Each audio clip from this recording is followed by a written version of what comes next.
Tech Soul é uma agência independente full service que valoriza ousadia, boas ideias, inovação na elaboração de campanhas publicitárias. Com 2 troféus conquistados no New York Festivals Advertising Awards, a agência trilha um caminho repleto de cases de sucesso.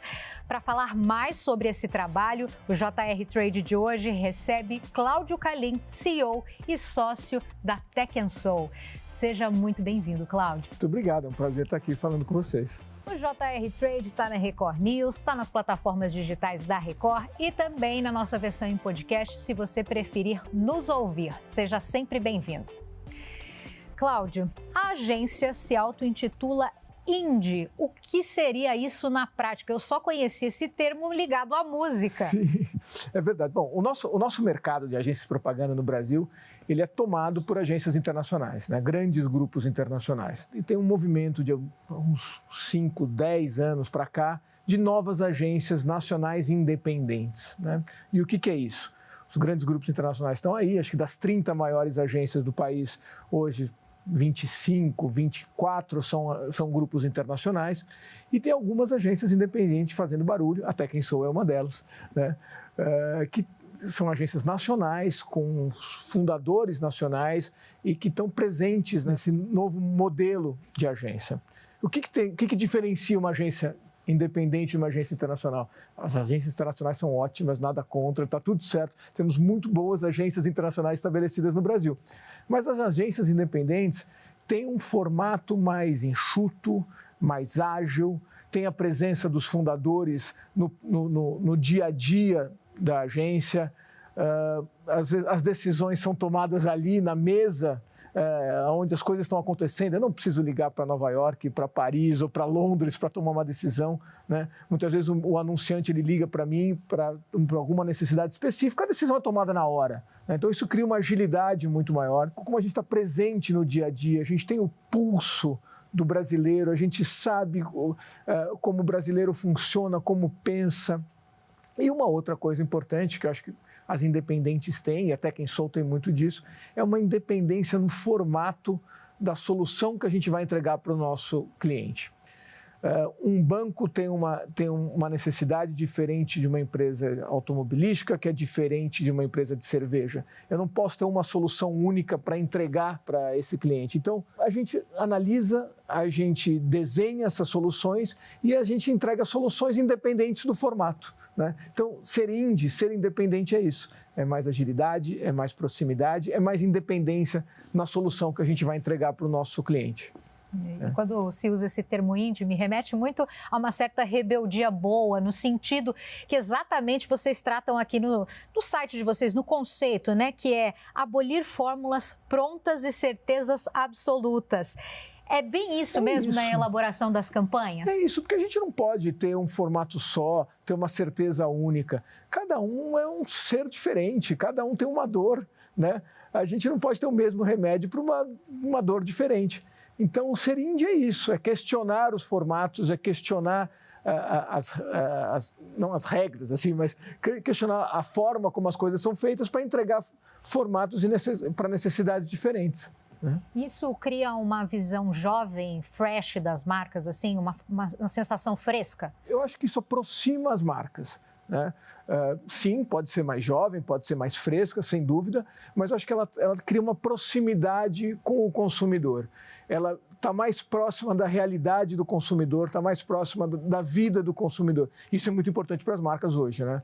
As marcas hoje, elas deixaram, com o advento das redes sociais e tudo mais, elas deixaram de ser só que falarem só com o consumidor. Hoje elas ouvem e elas têm que devolver para o consumidor aquilo que eles querem ouvir, né? Então tem que estar próxima da realidade. E eu acho que isso faz com que a gente seja mais próximo. Sim. Bom, você já esteve em todos os lados, trabalhou em muitas agências de publicidade, tem uma experiência enorme, a sua carreira é muito ampla, né, quando se trata disso. A vantagem competitiva da Tech Soul é essa coisa de ser independente e também da proximidade do dono. Isso me chamou muita atenção, né? Aquela máxima de o dono engorda o porco, é Sim. isso? Eu acho que no passado as agências de publicidade tinham isso, né? Tinha grandes nomes da propaganda, o Washington Oliveto, Nizam Guanais, Marcelo Serpa, eles eram donos presentes no negócio, sempre foram. Né? Pessoas que sentavam à mesa com os donos das grandes indústrias, das grandes empresas e questionavam não só a comunicação, mas muitas vezes o serviço, o produto que era feito. Né? Porque eles tinham isso, eles tinham essa coisa do dono de como fazer chegar a mensagem correta para os consumidores. Com o advento das grandes multinacionais, você acaba perdendo um pouco disso. Né? E sendo uma agência independente, a gente tem isso, quer dizer, eu sento com os meus clientes, a gente discute muitas vezes muito mais do que só comunicação, porque comunicação é parte do processo, né? É como é que eu vou dizer para aquele consumidor aquilo que aquele produto, aquele serviço que o meu cliente oferece. Mas muitas vezes a gente pode pensar como é que a gente mexe um pouquinho no produto, como é que a gente mexe na forma como a gente vai comunicar esse produto. Então, eu acho que sim, acho que essa é uma vantagem competitiva que uma agência independente como a Tech & Soul tem. Né? Eu acho que, além disso, a gente tem uma coisa, a gente entendeu que é importante ter senioridade dentro do nosso processo. Nada contra os jovens, temos muita gente jovem trabalhando conosco, e a gente adora trabalhar a gente adora essa mescla. Mas eu acho que, de um certo tempo para cá, o mercado de comunicação começou a olhar as pessoas com um pouquinho mais de idade com um certo nariz torto, e a gente gosta de ter gente mais sênior, com mais vivência, trabalhando conosco. Porque muitas vezes as pessoas com mais vivência sabem os atalhos, já viveram algumas situações, sabem como lidar com certas situações. Então, a gente tem tido muito boas experiências com pessoas com um pouco mais de experiência, trabalhando junto com os times. E sabe uma coisa interessante? A gente tem trabalhado muito com inteligência artificial, principalmente na área de criação. Né? Tem sido uma revolução dentro do nosso mercado, e a gente tem percebido que as pessoas que melhor lidam com ferramentas de inteligência artificial são os menos jovens, você está falando assim, são as pessoas com mais experiência. Quando você fala em menos jovens, você está falando ali de uma faixa etária de quanto? Mais de 40 anos, 40, 50 anos. E por que isso? Porque muitas vezes as pessoas mais jovens tentam brigar com a máquina, acham que podem discutir com a máquina. As pessoas com um pouquinho mais de experiência, elas usam a máquina a seu favor. Né? Elas usam aquela ferramenta, aquele objeto que a máquina oferece, de um jeito que possa melhorar o seu trabalho. Né? Então, a gente tem tido muito boas experiências com o pessoal com um pouquinho mais de experiência, trabalhando com ferramentas de inteligência artificial. Aproveitando, então, vocês trabalham com que tipo de inteligência artificial? Onde entra isso na parte criativa? Porque pode ser um bloqueio, quanto pode ser uma ajuda. Sem então, dúvida. Como que vocês lidam e balanceiam essas duas questões? As ferramentas de inteligência artificial hoje estão presentes em todo momento dentro da área de criação. Né? Acho que essas ferramentas têm agilizado muito os nossos processos. Né? Então, campanhas que demorariam 3 semanas, a gente faz em 3 dias. Né? Porque as ferramentas auxiliam a gente a encontrar caminhos criativos, então isso é um lado, então isso é muito bacana. Elas nos trazem suposições e caminhos criativos, e aí que a pessoa com mais experiência consegue definir qual que é o melhor, né? Porque a máquina te dá os caminhos. Agora você tem que saber entender qual é o melhor caminho e como lidar e como desenvolver esse caminho. Então, esse é um formato que a gente trabalha. E no desenvolvimento de peças mesmo criativas, né? Criação de filmes, criação de fotos. As peças hoje são criadas muitas vezes com ferramentas de inteligência artificial. A gente fez recentemente uma campanha para o C6, onde a gente utilizou modelos reais, né? E todo o ambiente foi feito em inteligência artificial. Então, você tem um modelo real, atrás, todo o ambiente que é feito em inteligência artificial. Isso barateia o processo, agiliza o nosso processo, né? E a qualidade é tão boa quanto, às vezes até melhor. Né? Você mencionou, inclusive, que os clientes agora querem trocar com a marca, né? Dentro desse processo de planejamento, de campanhas, vocês ficam de olho nisso? Como é que o cliente está comentando nas redes sociais? O que ele está pedindo ou o que ele está reclamando? Isso é algo que acontece 24 horas. Antes do processo criativo, durante o processo criativo e após a campanha estar no ar. Tem um case muito interessante que a gente fez para Positivo Educação, que é um cliente nosso. Nós recebemos uma tarefa que era fazer uma campanha para dono e diretor de escola, porque eles fazem as apostilas, né, que as escolas usam. Esse é o trabalho deles, eles vendem isso para as escolas. E eles pediram para a gente porque a gente criasse uma campanha para o dono e para o diretor de escola, que é quem decide qual tipo de apostila vai ser usada na escola. Bom, a gente começou a usar as ferramentas de social listening, né, para ouvir as redes, para ouvir quais são as pessoas. E ouvindo as redes, a gente descobriu que tinha um público que ele não tomava a decisão sobre qual apostila usar na escola, mas ele podia influenciar e muito quem tomava essa decisão, né, que eram as mães. O WhatsApp de mãe na porta do colégio, né? Põe professor, tira professor. A discussão deixou de ficar só na porta do colégio para ir para as redes sociais, para ir para o WhatsApp e tudo mais. Então, a partir dessa escuta, a gente resolveu mudar a campanha, o foco da campanha. Eu não ia falar mais com o diretor da escola, eu ia falar com as mães. Porque por mais que eu falasse com o diretor, né, que as mães podia ser um aliado nosso. E aí a gente fez toda uma campanha para falar com as mães da importância delas escolherem um material didático de excelência. E como Positivo Educação, poderia entregar esse material didático de excelência. Só que as mães não são técnicas, então eu não posso só simplesmente falar, olha, é assim, assim. Não, eu falava, quais são as suas dores, mãe? Mãe, o que você sente? Né? Poxa, meu filho aprendeu a ler com 4 anos de idade, da minha vizinha com 2. Eu não sei estudar matemática com meu filho, porque é diferente de quando era minha época. A gente começou a elencar todas essas dores e Positivo começou a dar respostas para tudo isso. Então, a gente deu conteúdo para as mães, para que elas pudessem falar com os diretores e donos das escolas que o material didático de Positivo poderia ajudá-las.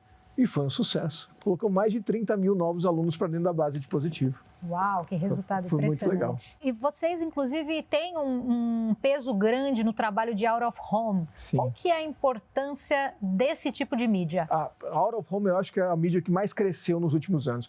Acho que talvez pela experiência que tivemos todos de pandemia, de ficar dentro de casa, as pessoas querem ir para a rua, né? E as coisas acontecem na rua, né? A vida acontece na rua. Até a nossa unidade de negócio de Out of Home chama Vida OH, né? Porque é isso, a vida acontece na rua. Então, você ter mensagem, você estar com as marcas presentes na rua, é fazer com que as marcas estejam presentes na vida das pessoas, né? E é isso que as pessoas querem. As pessoas não acordam de manhã cedo falando, hoje eu vou assistir uma propaganda. Não. A gente tem que... Isso a gente atrapalha, né, as pessoas no limite. Então, a gente tem que estar presente na vida das pessoas de uma forma que elas sintam como se fosse normal, né? E a rua é isso, né? As pessoas estão na rua. E cada vez mais a gente tem mais dados, onde a gente consegue entender melhor o que a gente faz, entender melhor quem é esse público que tá na rua, nos shopping centers, nos aeroportos, né, nos elevadores. Tudo isso é mídia Out of Home. Então, eu acho que é um meio que cresceu muito, cresceu com muita informação. Tem possibilidades, hoje a gente consegue juntar o que a pessoa está vendo na rua com o que ela está ouvindo no rádio naquele momento no carro, com o que ela vai ver na internet. Hoje ela passa na frente de um shopping, ela recebe um push notification dizendo, olha, dentro desse shopping que você está passando na frente, tem a loja tal, vem aqui, você recebe um cupom. Então, é muito bacana, a tecnologia possibilitou tudo isso. E você está presente na vida das pessoas. Inclusive, você acaba de citar esse case e vocês têm tido muitos resultados. A Tech & Soul conquistou, eu já disse no início, na abertura, né, 2 troféus no New York Festivals. O que essas campanhas premiadas significam para vocês? Bom, premiação é sempre muito bom, né? No meio publicitário, as premiações, elas dizem, são bacanas, lógico que é bom para o ego, é sempre muito bacana, né? Mas no caso de uma agência independente, as premiações são importantes para mostrar que a gente tem a mesma capacidade dos grandes grupos internacionais. A gente pode jogar na Major League, assim como os grandes grupos internacionais. É um selo de certificação de qualidade do nosso trabalho, né? Então, a gente, na Tech & Soul, a gente não tem departamento de prêmios, a gente só disputa as premiações com o trabalho nosso do dia a dia, trabalho que a gente faz para os nossos clientes, que tem um briefing, que tem uma necessidade e que tem um resultado. Nesse caso específico do New York Festival, a gente ganhou com um case muito bacana que a gente fez para a B3, né, que é a Bolsa do Brasil, que foi feito para um projeto que eles têm de cultura. A B3, ela patrocina uma série de ações culturais. Uma das coisas que ela faz, ela oferece para as pessoas ingressos gratuitos para museus aqui em São Paulo, né? E a gente já há 2 anos, a gente vem divulgando isso para que as pessoas possam consumir cultura dessa forma. E aí, de novo, analisando os dados, a gente vê, poxa, todo mundo diz, brasileiro não consome cultura, brasileiro não é afeito à cultura. E, vendo os dados todos, a gente percebe que isso não é bem verdade. O brasileiro consome, sim, bastante cultura, mas não consome cultura de museu. Consome, por exemplo, música. Música é um jeito que o brasileiro consome, que mais consome cultura é através da música. E o que a gente fez? A gente, junto com a Condzilla, que é a maior produtora de música do Brasil, pessoas que têm artistas super famosos, que estão em todas as classes sociais, a gente fez uma curadoria com eles de artistas. Esses artistas trocaram as suas capas no Spotify das músicas por obras da Pinacoteca de São Paulo, né? Então as pessoas, ao ouvirem as músicas desses artistas, elas tinham contato com as obras da Pinacoteca. E esses artistas, eles convidavam as pessoas para irem conhecer essas obras. Já que você gosta da minha música, essa música tem muito a ver com a obra tal que está na Pinacoteca. Então venha conhecer. E a B3 te oferece ingresso gratuito para que você conheça. Então, os ingressos acabaram, foi uma loucura, todo mundo foi conhecer e a gente fez visitas guiadas junto com os artistas, para que as pessoas fossem conhecer. Então, o brasileiro só precisa de um empurrão, né, para consumir mais cultura, no caso de museus específicos. Então, foi um projeto muito legal, muito bacana. É a segunda vez que a gente faz, a primeira vez a gente fez também de uma forma diferente, mas foi muito bacana e foi muito feliz, foi premiado no New York Festival. E tem também o Fireprints. O Fireprints, que é um projeto muito bacana que a gente fez para a Unquiet, que é uma revista de turismo. E o que a gente fez? A gente queimou a revista inteira. A gente queimou toda a revista e a única página que não foi queimada era a página de uma ONG chamada On Safari, que cuida de animais do Pantanal, e teve toda a queimada do Pantanal. E a gente alertava para as pessoas a importância de cuidar dos animais. Então a gente mandou essa revista totalmente queimada para uma série de influenciadores. E esses influenciadores recebiam isso, e a única que se sentia que ficava preservada era essa página da On Safari, e pedindo que as pessoas divulgassem e que doassem para essa instituição. Foi também um arraso, foi muito bacana e foi super premiada no New York Festival e em outros festivais. Cláudio, como vocês conquistam a confiança dos clientes e mantêm a carteira de clientes? Porque esse deve ser um grande desafio, né? Olha, sim, é um grande desafio. Eu acho que tem uma coisa, estar próximo do cliente, é entender do negócio dele tanto quanto ele. E mostrar paixão por aquilo que ele faz, né? Eu acho que um anunciante, quando contrata uma agência, espera que não seja simplesmente um fornecedor, alguém que vai lá, entrega um serviço e vai embora. Seja alguém que sinta as dores dele, sinta alguém que esteja com ele lado a lado nas necessidades e nas batalhas que ele vai enfrentar, né? E eu acho que isso é uma coisa que a gente tem lá na Tech & Soul. A gente está presente. Como a gente tem a presença física dos donos e da equipe sênior, acho que a gente mostra essa inquietude, né, que os anunciantes têm. E acho que tem uma coisa muito importante, assim, que muitas vezes o anunciante ele espera que a agência traga uma visão de fora, né, do negócio dele. E a gente gosta de meter o dedo, sim, meter o bedelho e tal. Que eu acho que é importante, porque às vezes você está tão envolvido com o seu negócio que você não vê coisas que estão aparecendo. Alguém de fora pode dar essa nova visão, né? E tá junto, tá próximo, tá lado a lado, tá sorrindo, tá chorando. Acho que isso é uma coisa que os anunciantes esperam das suas agências. Já que você está há tantos anos nessa área e passou por muitas agências e também por várias décadas diferentes, né, de referências de publicidade, o que você diria que mais mudou se tratando, sei lá, dos anos 90 para cá, em termos de redes sociais, internet? O que a publicidade mudou e o que não mudou? Para mim, acho que o que mais mudou é que hoje você tem muito mais ferramentas. Informação a gente já tinha, mas a gente não tinha tanta ferramenta para conseguir essa informação, né? Acho que você tem ferramentas antes e depois de análise, de medição, isso mudou muito, isso mudou bastante, né? Agora, o que não mudou é a relevância da ideia, né? Uma boa ideia na década de 80, na década de 90, continua sendo uma boa ideia hoje, né? E se você não tem uma boa ideia, esquece, você pode ter qualquer ferramenta, você pode ter qualquer informação, qualquer dado, que você pode até saber com quem você quer falar, onde você quer falar, como você quer falar. Se não tiver uma excelente ideia, você não conquista o coração do seu consumidor, né? E de nada adianta se você não conquistar o coração dele. Então, para mim, ideia vai ser sempre central na nossa profissão. E o consumidor do futuro, essa geração que está vindo aí, tem outras vontades, tem outras ideias do que é consumir?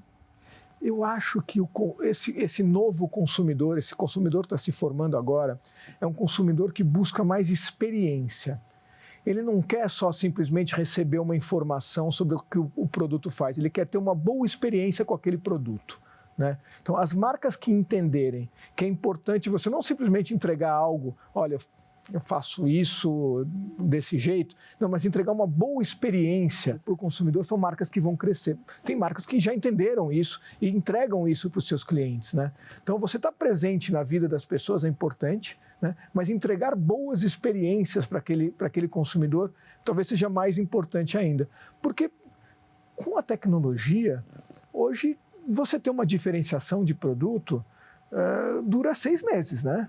Daqui a 6 meses, o seu concorrente entrega aquilo que você faz. Agora, se você tem entrega uma boa experiência, o seu concorrente vai ter que correr atrás, né? Para conseguir tirar você da liderança. E para encerrar, Cláudio, a gente estava comentando aqui nos bastidores de prêmios consecutivos que a agência ganhou por ser pequena, né? Uma agência enxuta, mas muito eficiente. Sim. Como é que você vê a Tech & Soul nos próximos anos? Bom, a gente comentou, né? A gente acabou de ganhar pela 3ª vez um prêmio da Advertising Age, que é o Small Agency of the Year, né? Agência até 150 funcionários. E é a primeira vez que uma agência brasileira tem essa distinção por 3 vezes. Eu acho assim, a gente quer crescer, acho que a gente tem uma ambição de fazer com que a agência cresça, mas eu acho que a ambição que a gente tem talvez seja de ter disciplinas diferentes. Hoje, a comunicação é muito mais do que só propaganda. Você tem várias disciplinas dentro da comunicação que ajudam as marcas a estarem mais próximas dos seus clientes. E eu acho que é isso que a gente está olhando, sabe? Como é que a gente vai levar as marcas mais próximas dos nossos clientes? É com uma unidade de mídia out of home especializada em mídia out of home? É um caminho. É com uma unidade especializada em retail media, em ponto de venda, ali no varejo. Então, é um caminho. É com uma unidade para pensar na construção de marcas, de branding. Também então, a gente está olhando para isso. Então, a agência hoje, ela é um vulcão de ideias, né? E que essas ideias elas podem ser traduzidas em diversos formatos, dependendo da disciplina que o anunciante precisa. Então, acho que é isso que a gente está olhando. É nisso que a gente vai aproveitar esse grande vulcão de ideias que a agência proporciona.